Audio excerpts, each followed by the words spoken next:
Hoy, Estrada.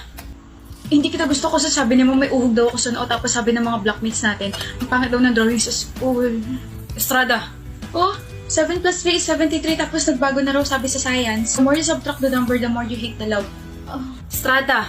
Oh, puyat ako, masakit ulo ko, masakit bewang ko, bewang ko, nararayuma ako, sets bomb, kailangan ko ng Pro Max. Isabela, bakit, nandiyan ka pala, Manuel? Kanina pa kita nilalapitan, ano ba? Baka bigla ka na namang umamin eh. Ha? Na naman? Kailan ba ako umamin sa'yo? Last week, sabi mo kasi diba, piliin kita kasi never ka naman na-intimidate sa akin. At nasaan dun yung salitang gusto kita? Nasapat ka nagkakape. Ano ba yun? O, libro ko. O, ano gagawin ko dyan? Hampas mo sa noo mo. Haha. Hinighlight ko na yung mga kailangang pag-aralan para sa na mismong quiz 2 days ago. Doon ka lang mag-focus tapos i-memorize and intindihin mo na lang yung mga terms. Huh? Diba ayaw mo sinusulatan yung libro mo, Manuel?